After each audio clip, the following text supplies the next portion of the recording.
tous, j'espère que vous allez bien et bienvenue dans cette nouvelle vidéo consacrée sur la programmation Arduino.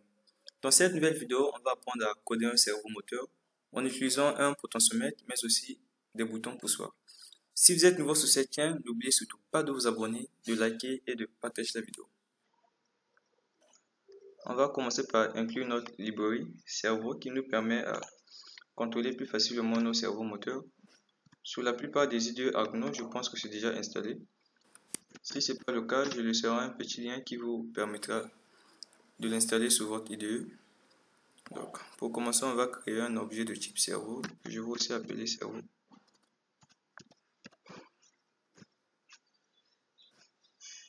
On va déclarer nos variables. On a 3 boutons poussoirs. Je vais déclarer 3 variables de type bint. Je vais appeler par bouton mode. Bouton mode égale 3. Un copier-coller.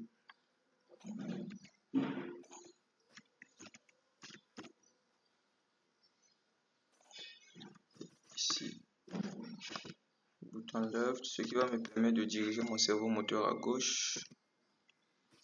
Et ce bouton-ci me permettra de diriger mon cerveau moteur à droite. 5 et là j'ai 4. Donc, je ferai la même chose avec nos LED. On a 6 LED. Donc, je vais créer 6 variables. Int LED 0.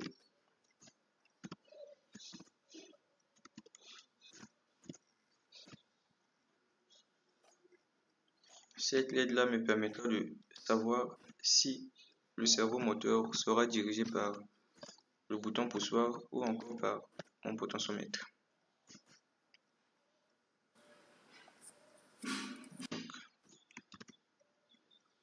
Je fais la même chose.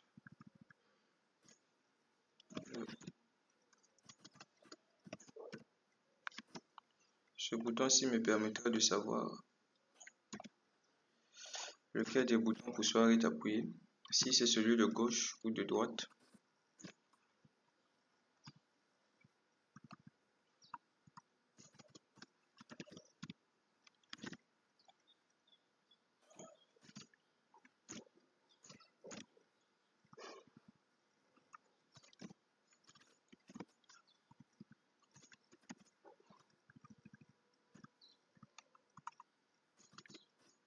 Et cette LED là, ça me permettra d'indiquer la position de mon cerveau moteur, si ça se trouve à 0 degré ou encore à 180 degrés. Voilà un peu en ce qui concerne les variables qu'on va utiliser. Pour le potentiomètre, c'est relié à la broche A0. On ne va pas le déclarer, on va utiliser directement A0. Je vais déclarer d'autres variables de type bool. Je vais par exemple appeler par bool mode. Je l'initialise à faux.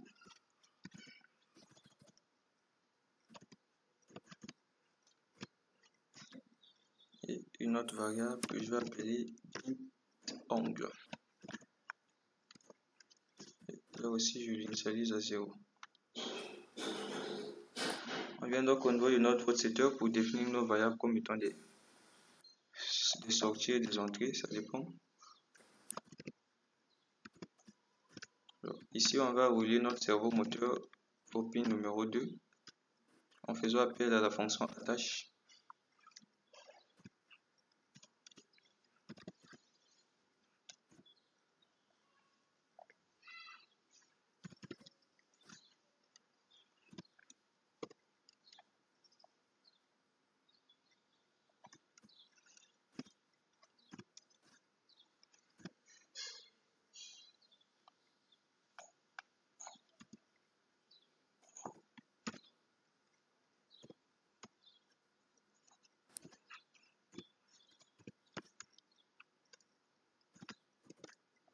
Cette portion de code me permettra de définir mes boutons comme étant des entrées.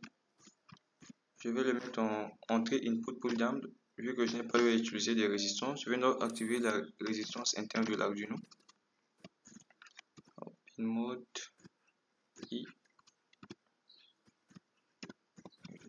sélectionne ce mode input, input pull up plutôt, input pull up.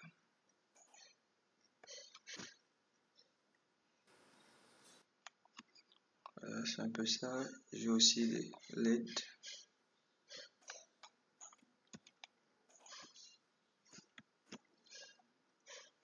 Et pour les LED, ça commence à partir de 6 à 11.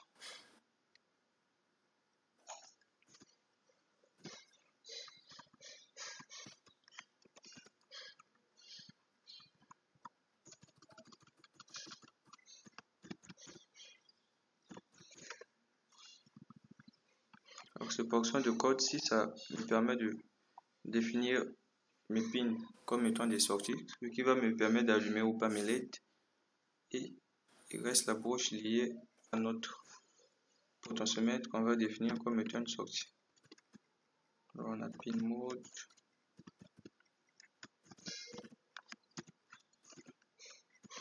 Mon potentiomètre est relié à la broche A0, donc je définis A0 comme étant une entrée.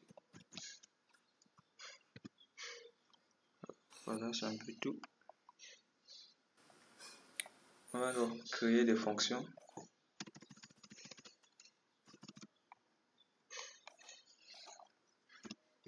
On va créer une fonction qu'on va appeler mode, ce qui va me permettre de changer le mode de contrôle de mon cerveau moteur. Soit je veux le contrôler par des boutons ou encore par mon potentiomètre. Je dois bien me rassurer que je n'ai pas écrit mode de la même manière que la variable que j'ai déclarée. Donc, je vais écrire ici une mode. Donc, je vais mettre une condition si non, digital 8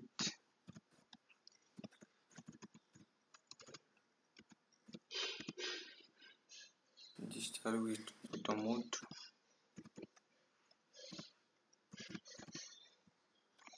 Ouais, c'est bien ça l'orthographe. If non digital with bouton mode. On va donc changer la valeur de notre variable qu'on avait appelée mode. L'orthographe est bien différent, bien que la prononciation est pareille. Mode égale non mode. Alors, je vais mettre si mode égale vrai, donc 1, ça passe à 0. Et si mode égale à 0, ça passera donc à 1. Je vais juste le nettoyer. Je pense que les expressions suffisent. Et ici, on va donc mettre une autre condition pour allumer la lampe concernée pour nous indiquer le mode. Donc ici, on mettra donc if mode. Donc si mode vaut vrai, on va donc faire appel à la fonction digital write pour allumer le voyant qui va nous permettre de savoir comment diriger notre cerveau moteur. Donc c'est, je l'ai appelé par, je vais mettre LED 1.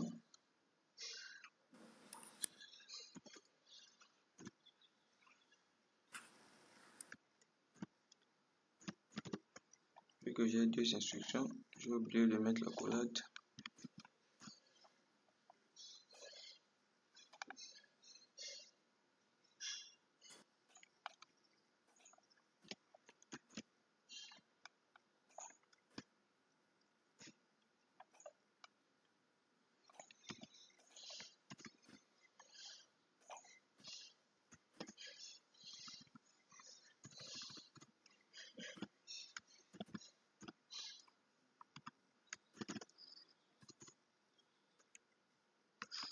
Alors ici, cette ligne-là, on va donc éteindre cette LED, la LED 0, qui nous indique que notre cerveau moteur sera contrôlé par le potentiomètre. Donc on va donc l'éteindre si mode vaut vrai. On va donc l'éteindre et on va donc allumer le deuxième voyant qui nous indique que la lampe, que notre cerveau moteur plutôt, sera contrôlé par des boutons poussoirs. Et on mettra donc un else pour faire l'index.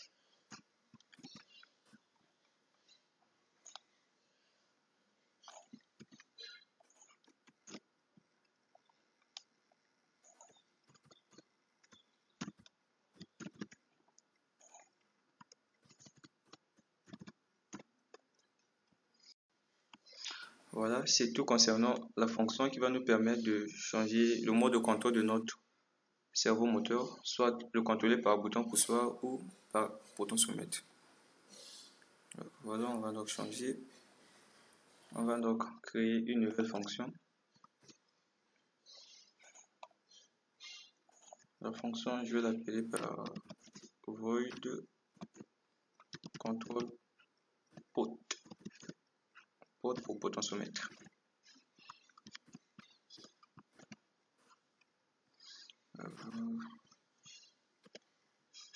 Ici, je vais créer une variable que je vais par exemple appeler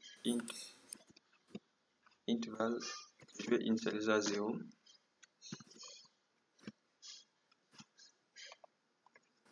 Ensuite,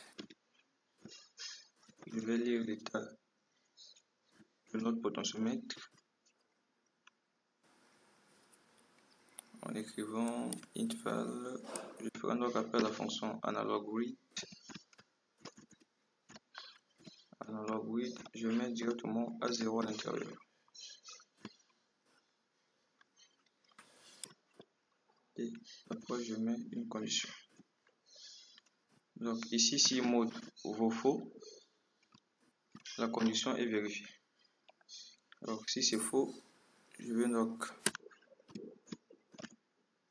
faire le calcul de l'angle en faisant plutôt appel à la fonction map qui va nous permettre de convertir la valeur d'entrée qui varie entre 0 et 1023 en degrés qu'on veut obtenir, donc de 0 à 180.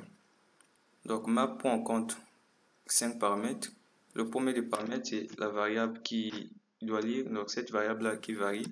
Et on veut convertir cette entrée-là en 0 et 180, ce qui correspond à la plage de rotation de notre cerveau moteur.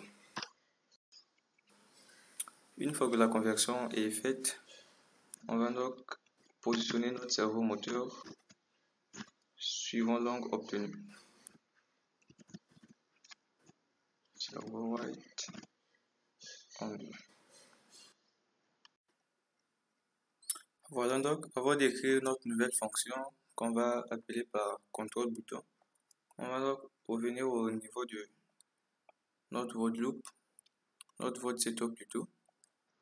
À ce niveau-là, on va donc faire un digital write ici pour allumer les lettres qui vont nous indiquer le mode. Digital write, je l'ai initialisé à faux, je pense. Donc, on a LED 0. On va donc allumer la LED associée à la variable LED 0.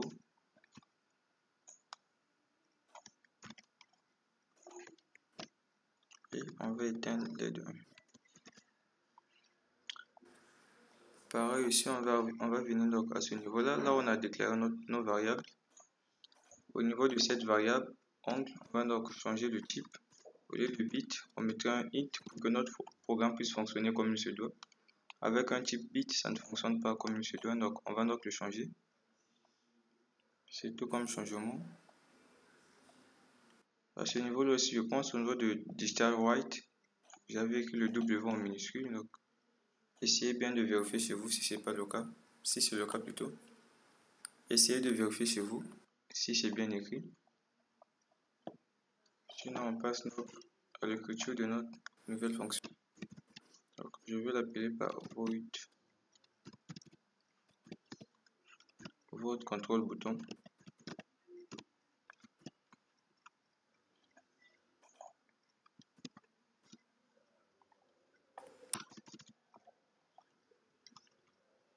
Donc, ici, je mettrai un premier if pour vérifier si le mode est vrai ou pas. Donc, ici, si le mode est vrai, on va de nouveau vérifier lequel des boutons est appuyé. Donc, on mettra, si on a appuyé donc digital read,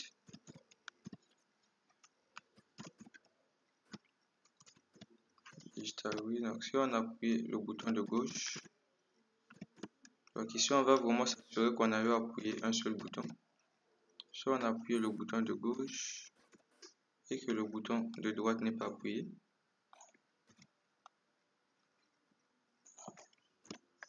Ici, je vais donc enlever le point d'exclamation.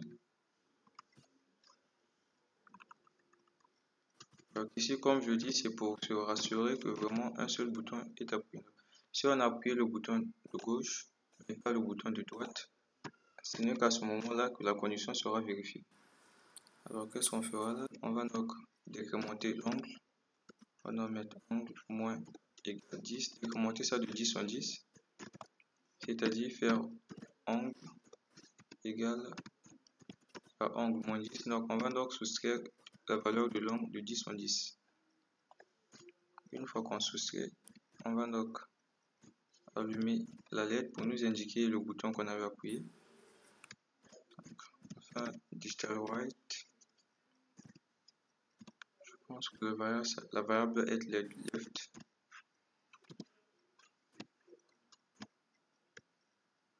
On va donc allumer.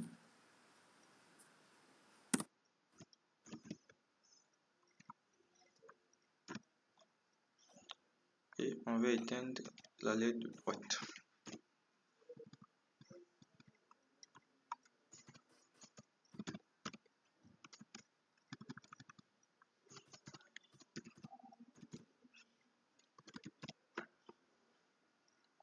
Donc on décrémente, on éteint, ensuite on mettra donc une autre condition pour se rassurer que la valeur ne soit pas inférieure à 0. On va donc écrire angle. Si la valeur de l'angle est inférieure à 0, si la valeur de l'angle est inférieure à 0, on va donc le maintenir à 0. Je vais faire un copier-coller. Je copie avec un CTRL-C et je modifie ici, sin aussi, donc faire un else if. Ici, j'enlève le point d'exclamation pour dire que si on n'a pas appuyé le bouton de droite, mais on a appuyé le bouton de gauche, donc le point d'exclamation que je viens d'ajouter ici, on n'a pas appuyé le bouton de gauche, mais on a appuyé le bouton de droite. Alors ici, on va donc incrémenter au lieu de décrémenter, donc ajouter 10 à la valeur de l'angle. 10 et ici, je vais inverser les LED allumés.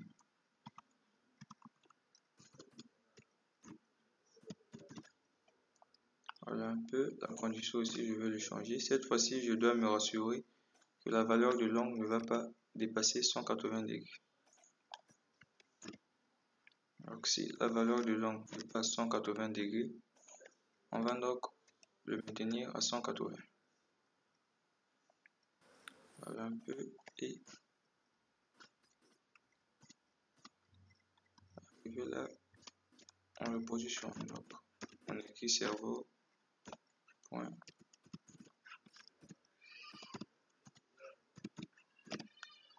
droite angle. Voilà un peu, c'est tout pour cette fonction. Avant de les faire appel, on va donc venir au niveau de notre while loop. On va commencer par mettre des fonctions qui vont nous permettre d'allumer nos voyants.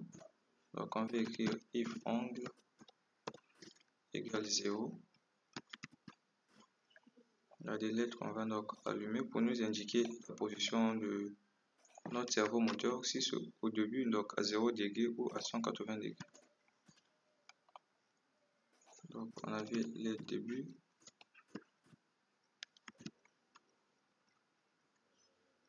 C'est à 0 degré, les débuts, on l'allume. Et ici, on l'éteint. Je me suis un peu précipité, on va donc retourner au niveau de notre fonction vote contrôle bouton.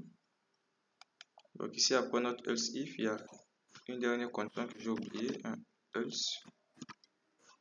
Et à l'intérieur, on va tout éteindre.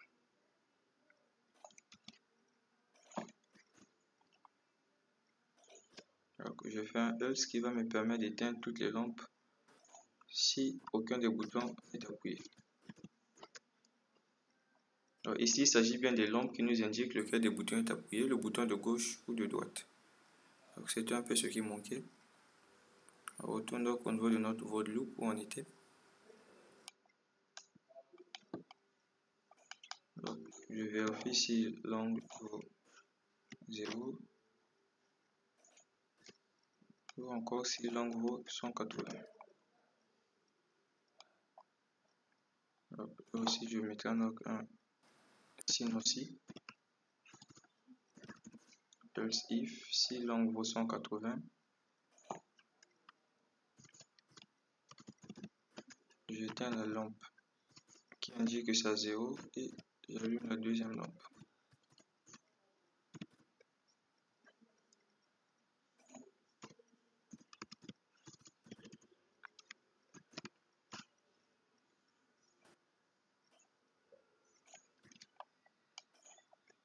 Sinon, c'est ni à 0 degré ni à 180 degrés.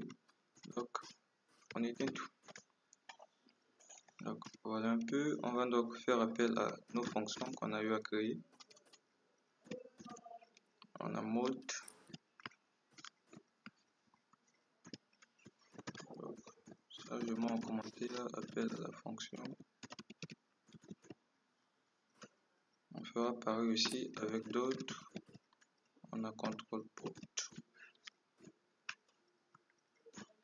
Donc, je fais appel aux fonctions que j'ai eu à créer.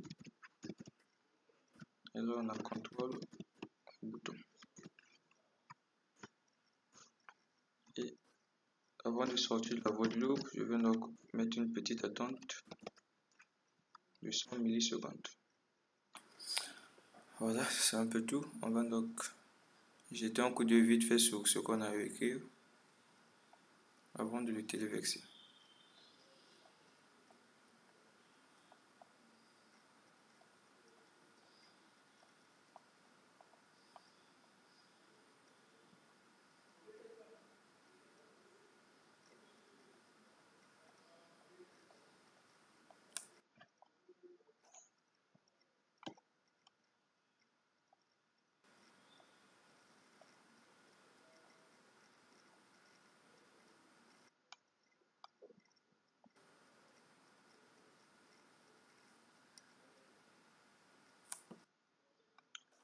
Tout juste ici, il y a une petite erreur que j'avais eu à commettre. Une des lampes devait être éteinte.